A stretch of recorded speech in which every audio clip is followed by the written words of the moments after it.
2005 Toyota Tacoma. Gonna do a half shaft on the right front. The boot is torn. So you need to take the right front tire off, so you need to jack it up, support it properly, remove your tire, get some penetrant, put some penetrant on the axle nut, remove the cotter pin. Same thing with the outer tie rod end, put some penetrant on, remove the cotter pin.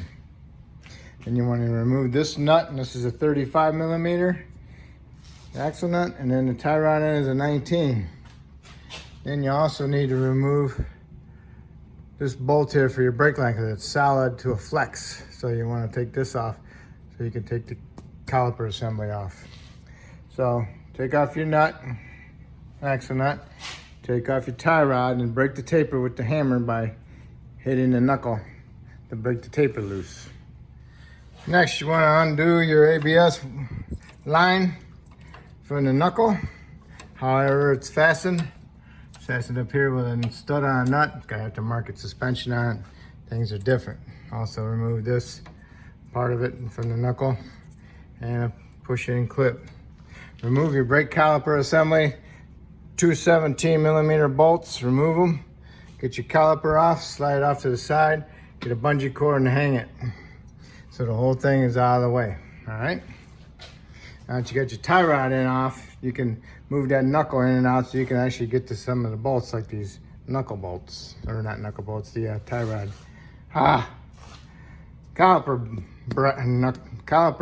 bracket bolts. All right, so now this is pretty good severe angle. We'll need to undo our upper ball joint so we can flip that knuckle out so we can hopefully get some slack in there to pull our half shaft out. Hopefully. Otherwise I might have to remove the knuckle. I undid my upper ball joint from the knuckle. This is an aftermarket, so I had a long bolt and this sleeve that went into it, okay? It's tapered. So if you just get the regular ball joint with the taper on it, you need to smack this knuckle to break the taper loose so you can move that upper control arm up, okay? And then you can swing this whole knuckle out, and it's not coming out far enough. Now I'm getting restriction from the stabilizer link, so I need to remove the stabilizer link and see if that'll give me a little bit extra more room.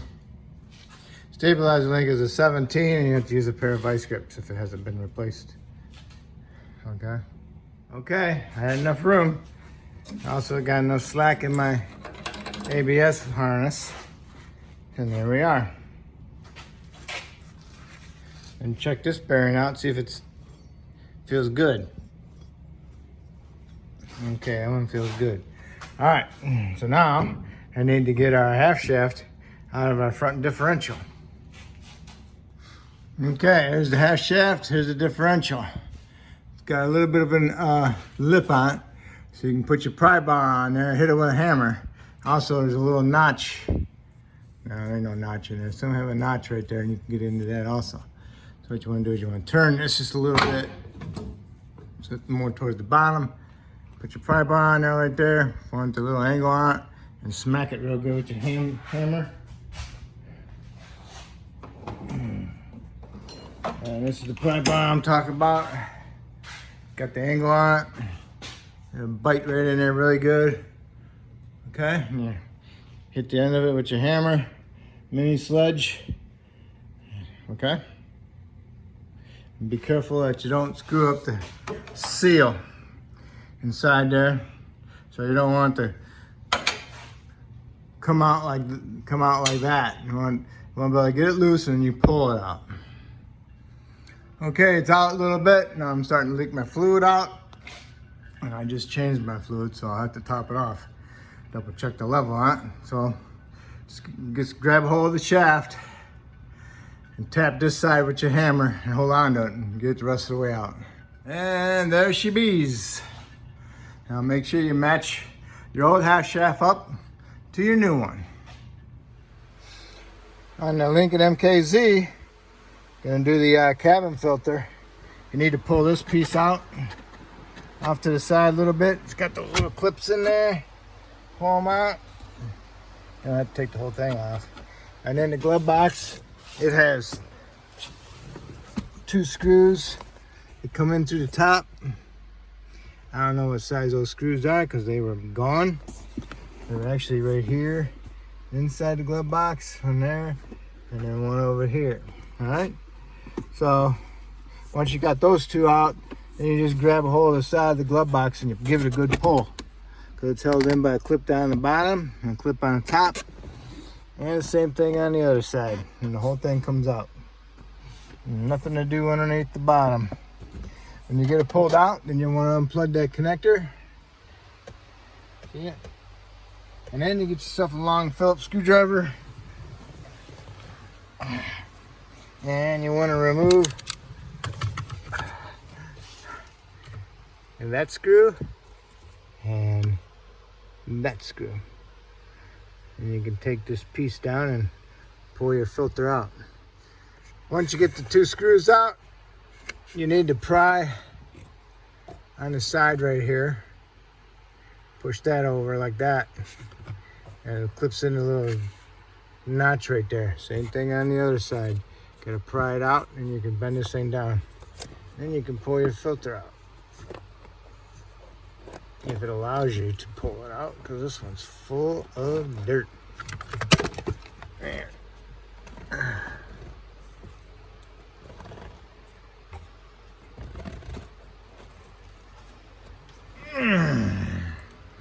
Nice. All right. That's a nice one. Okay, put the new filter in there. Push it equally from side to side. Try not to scrunch it on the sides. Make sure you put your arrow pointing down.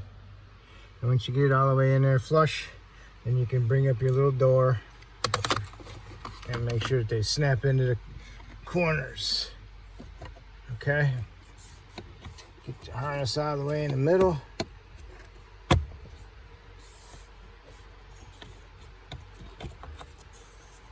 sure it's all the way in.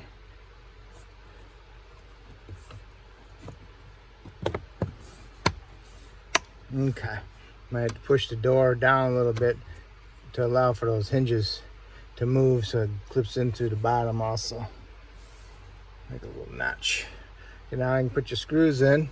And after you get your screws in, put your glove box up here, plug it in, push your glove box all the way in so it clips in. Then you put your 2 screws in the top and put your side panel back on. All right, line up your little clips on each side and give it a good little smack with your fist. Pump them, poke them in. Line this one up. Push it back on there. Open your glove box up. Put your 2 screws up in there through the top. And then put your stuff back in the glove box. And you're all set. That's it. Simple. Alright. If I helped you out with this cabin filter, that's awesome. Hopefully you can help me out by subscribing. And I appreciate it. Okay, make sure you match it up.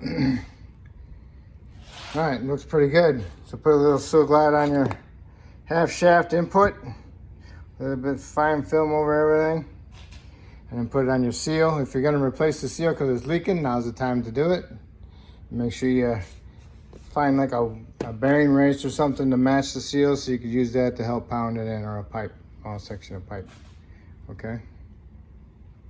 So get this up in there, line that up, and give it a nice push on there. You might have to tap on the end with your with a piece of a dead blow hammer or a piece of wood in your small sledge. Okay, I had to lower it down to my chest height so I could grab hold of this thing and have more control on it. Get it lined up and hit it in there like it's a slide hammer. Gonna take some time to get it right, just right, and let it go. Might take it out and look at it a little bit, and spin the little snap ring around a little bit, the circlip. Line it back up in there and smack it again like a slide hammer and let it go. And try not to hit your stabilizer bar and damage your boot. All right, now it's in there and you smacked it in there pretty good. I'm gonna put some anti-seize on your splines and then put it back into your hub bearing knuckle. Okay, put your upper ball joint in, get your nut on and tighten it up. And then put your stabilizer bar back in, tighten it up, the link. And next, what we'll need to do is put our rotor on, but this is pretty rusty, and make sure it's cleaned off and there isn't no big chunk sticking in there anywhere and cause it to be off center and not true, okay?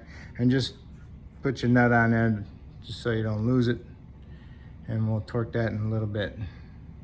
So after we get the rotor on there, get all cleaned up, put some anti-seize in there, put your caliper assembly on with your 2 bolts, and then you want to snug them up.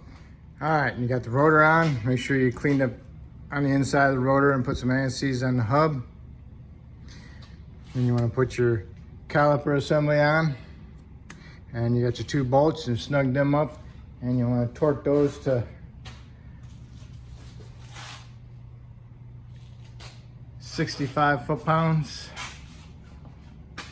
And then you want to put your bracket back on for your brake line, and also snap in your ABS line wire harness, and also make sure you got that bracket connected. If your bolt breaks off, then just go ahead and put it on the other side. You should have a little bit of thread sticking out at the end of the bolt, and you can put a nut on it. Also fasten it up on top of the upper ball joint, upper control arm, put that nut on there. And you got your control arm tightened. And you got your tie rod, put your tie rod in, tighten that up. And line up your cotter pin holes and put a cotter pin in it. The next thing we need to do is torque our nut. And this nut is torqued at 203 foot-pounds. I'll show you how to do that in a minute. So what you want to do is snug it up.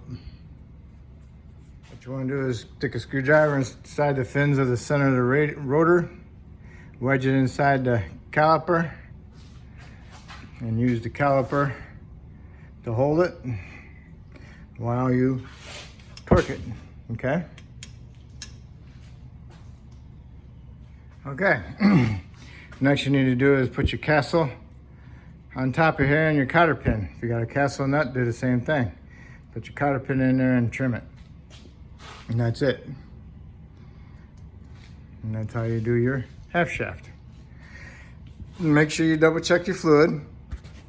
And there's a plug on the side of the front differential on the driver's side. It's up by the other half shaft. Should be able to see it. On the back side of the half shaft, right there. Okay? There's the half shaft. There's the plug. Okay? On the driver's side. Alright, so put your tire on, torque it to 90 foot-pounds, 100 foot-pounds. Lower down the ground, go inside. Make sure you pump your brake pedal up to make sure you got a good firm pedal before you put in drive or reverse. And that's it. That's how you do that half shaft. If I helped you out with this video doing a half shaft, hopefully you can help me out by subscribing. If you already did, I want to thank you, and I appreciate it.